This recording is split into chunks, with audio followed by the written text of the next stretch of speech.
भारत के जो minister for external affairs हैं डॉक्टर जयशंकर, उन्होंने पाकिस्तान को कहा कि पाकिस्तान जो है वो दहशतगर्दी का मरकज़ है। और हालात एक बार फिर से 15 साल पीछे की तरफ धकेले जा रहे हैं।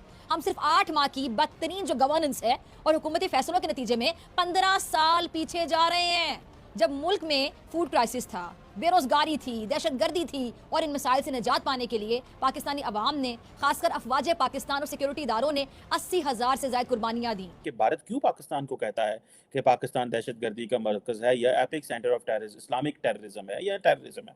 ज़्यादातर वो इस्लामिक टेररिज्म तो नहीं कहते, लेकिन टेररिज्म कहते हैं। अमेरिकन कहते हैं Islamic terrorism and all that. Sir आपको क्यों शिकायत है? देखिए ये बात अब हम इससे गुजर जाएं, ठीक है, कि मसला हमारे यहां हो रहा होता है, सब कुछ हो रहा होता है, हम इंडिया में डाल के अपने घर को साफ नहीं करते, ठीक नहीं करते। जय हिंद दोस्तों, भारत के विदेश मंत्री डॉक्टर एस जयशंकर इन दिनों ऑस्ट्रिया के दौरे पर है।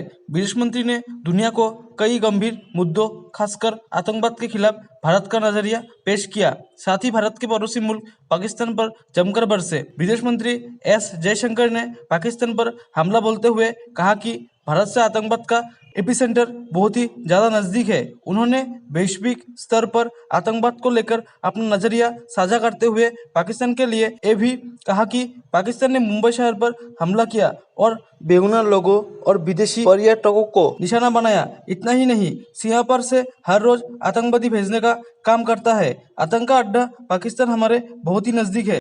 मैं आपको एक बात बताऊं कि मैं इस वक्त ये जो बात है कि अफगानिस्तान, ये जो बन्नू का इंसिडेंट हुआ है, उन्होंने पनाह कहां मांगी थी? वजीरिस्तान के अंदर मांगी थी।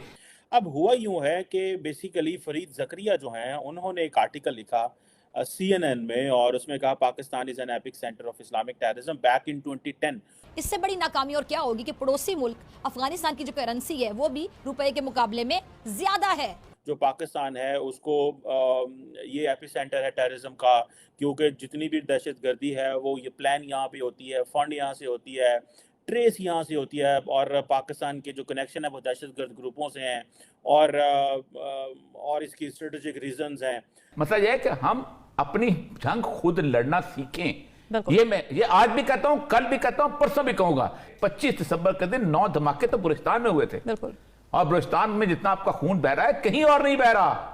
लेकिन आप उनको नाराज बलोच ना कहें और इनको ये ना कहें उनका अगर पंजाब में कोई होता है मिसिंग पर्सन, पंजाब में कम है। अब इस चीजों को लेकर के पाकिस्तान की, और एक तरफ ये था कि पाकिस्तान दहशतगर्दी की जंग में अमेरिका का इत्तेहादी था। अब पाकिस्तान ने ये सारी चीजें जो है, पाकिस्तान के ऊपर भी प्रेशर पड़ना शुरू हो गया। अब पाकिस्तान के अंदर एक पूरा इकोसिस्टम था कि लोग जिहाद और इन चीज़ों को, अमेरिका को कहना कि जी ये तो जो है वो पूरी दुनिया में मुसलमानों को मारता है और इस तरह की चीज़ें, तो वो एक माइंडसेट था। और उससे पहले एक पूरी पूरी जिहादी फैक्ट्रीज लगी हुई थी पाकिस्तान के अंदर, जहाँ पे अफगानिस्तान में जो है वो अमेरिका और सऊदी अरब की मदद से सारे ये मुजाहिदीन तैयार हुए और ये सोवियत यूनियन से लड़े। बाद में ये सब लोग इनको छोड़ के चले गए और वो पाकिस्तान में और अफगानिस्तान में दंदनाते रहे। फिर जब अमेरिका दोबारा इस जंग में कूदा आके उन्होंने कहा जी कि हमें ये दहशतगर्दों को, अलकायदा को ख़त्म करना है, तो ये लोग वहाँ मौजूद थे।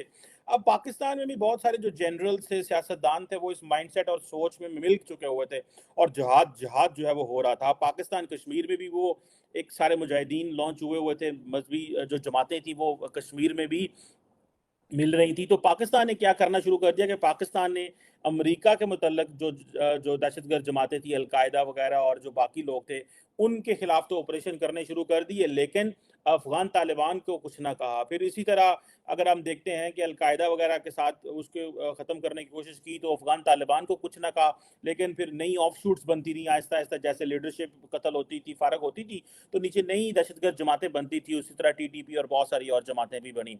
लेकिन पाकिस्तान की जो कश्मीर की अप्रोच थी वो वैसे की वैसी रही, जिसकी वजह से पाकिस्तान जो है वो वहाँ पे मुजाहिदीन जाते रहे। और पाकिस्तान को शायद ये था, एक जो उस वक्त बैक इन 90s 2000s में शायद एक लीडरशिप को, जो मिलिट्री लीडरशिप थी, उनको शायद ये था कि अगर हम मुजाहिदीन तैयार करके सोवियत यूनियन को अफगानिस्तान से भगा सकते हैं, तो हम शायद कश्मीर से भी इंडिया को भगा सकते हैं। So that was basically a mindset. So पूरा एक इकोसिस्टम पाकिस्तान में मुजाहिदीन जिहाद और ये सब कुछ तैयार हुआ, और फिर वो पाकिस्तान की जड़ों में बैठ गया। और अब देखें, अब इंडिया के हाथ में ये टर्मिनोलॉजीज, ये सारी चीजें आ गई हैं। इंडिया जो है वो कश्मीर के अंदर एक जो पूरी की पूरी फ्रीडम स्ट्रगल जो थी, उसको उन्होंने क्या किया, उसने कहा कि इसको ऐसे करो कि लेबल कर दो कि जी ये दहशतगर्दी है, क्योंकि इंडिया एक सॉवरन मुल्क है, ये पाकिस्तान है, अब ये जो डॉक्टर जयशंकर को अगर आप समझने की कोशिश करें तो डॉक्टर जयशंकर ने थोड़ा सा चीज़ें को स्पीड अप कर दिया, ठीक है। वो इंटरनेशनली जहाँ जाते हैं उनको समझ आ रही है, कुछ डॉक्टर इंडिया की पॉलिसी ये है कि भाई इस वक्त पाकिस्तान के ऊपर फाइनेंशियल क्रंच है, पॉलिटिकल इंस्टेबिलिटी है, सिविल मिलिट्री मामलात हैं। इमरान खान इस वक्त बंदूकें लेके फौज के ऊपर तानी हुई हैं, फौज ने जो है इमरान खान पे तानी हुई हैं। So that is the best moment. And then Pakistan जो इस वक्त जो है वो टीटीपी से लड़ने के लिए बिल्कुल तैयार है। सारी दुनिया तो अफगानिस्तान से निकल के जाके अपने कारोबार करने के लिए अमेरिका यूक्रेन की वॉर में मसरूफ हो गया और सारा कुछ और तरफ हो गया, और पाकिस्तान वहीं बैठ के आज भी कह रहा है जी हम दहशतगर्दी से लड़ेंगे, जी हम दहशतगर्दी से लड़ेंगे। तो वो उन्होंने कहा जी देखें आज भी टीटीपी और ये जो दहशतगर्द जमातें पाकिस्तान में है, तो इंडिया के पास वो जो जवाब है, वो बात जो है वो ऑलरेडी है। सो इंडिया ने ये जो वेस्टर्न वर्ल्ड में जो डिस्कोर्स डेवलप हुआ पाकिस्तान के बारे में, उस डिस्कोर्स का फायदा उठाया और उन्होंने कहा जी कि वो देखें एपिक सेंटर। अब इंडिया तो नहीं ये कह रहा था, ये तो वो तो वेस्टर्न मीडिया कह रहा था, ये तो अब फरीद जकरिया CNN कह रहा है, इंटरनेशनल कम्युनिटी कह रही है, थिंक टैंक्स कह रहे हैं कि भाई देखो ये पाकिस्तान जो है ये एपिक सेंटर है टेररिज्म का। और फिर हमारे पास हर रोज जो हमारी लीडरशिप के लिए चीज़ें जो हैं वो मुश्किल होती गई। फिर उन्होंने मिलिट्री ऑपरेशन किए, फिर उन्होंने हटाया।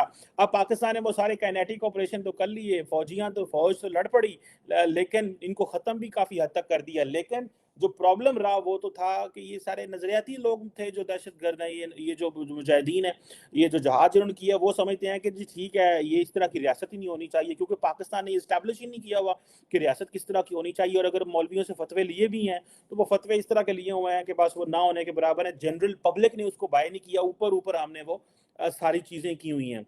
इस वक्त आप इंडिया से बात नहीं कर सकते, हालांकि एक अच्छा कंड्यूसिव एनवायरनमेंट जनरेट करना चाहिए। इंटरनेशनल कम्युनिटी भी साइलेंट है, कोई दुनिया में अहम पार्टनर सामने नहीं आएगा। इस वक्त अगर इंडिया को टेबल पे लेके आ सकता है या आप कोई कंसेशंस ले सकते हैं तो वो मुस्लिम ममालिक के जरिए इंडिया से ले सकते हैं। अमेरिका, ब्रिटेन और वो इंडिया जो है उनकी हवा बड़ी सख्त ख़राब है। आपने क्या करना है कि आपको अगर कंसेशंस चाहिए भी, जो हमने कंसेशंस इंडिया से ली हैं और इंडिया ने भी हमसे ली हैं, that is on the LOC। Because India भी जो है वो हर जगह पे अपनी टांग नहीं फंसाना चाहता, वो चाहता है कि LAC की और LOC के ऊपर एक वक्त में मामला ख़राब ना हो। पाकिस्तान को वो पहले कैलकुलेट कर चुके हैं कि भाई इनके पास तो पैसे नहीं है, तो 6 अरब डॉलर, 10 अरब डॉलर, 20 अरब डॉलर के फॉरेन एक्सचेंज रिजर्व हैं, 1 हफ्ते 2 हफ्ते 10 दिन का पेट्रोल के मसाइल हैं। इतनी लंबी जंगें जो है वो जंगें तो कोई नहीं होनी। सो वो भी इसीलिए वो हम पे चढ़ाई करते रहते हैं। रिसेंटली उन्होंने आपको पता मिसाइल दाग दिया था, वो बहुत सारे लोगों को वो कहते हैं नहीं हमने गलती हो गई, हमने 3-6 बंदे फायर कर दिए, वो कुछ वो गलती चलती नहीं हुई थी, वो सब प्लान था, सारा कुछ वो पता था वो क्या कर रहे हैं। बाद में अब उनकी इंटरनेशनली रेपुटेशन भी ऐसी है कि उन्होंने दुनिया के सामने सॉरी करके पीछे हट गए। और इन रियलिटी जो है वो सो ये चीज़ें हैं।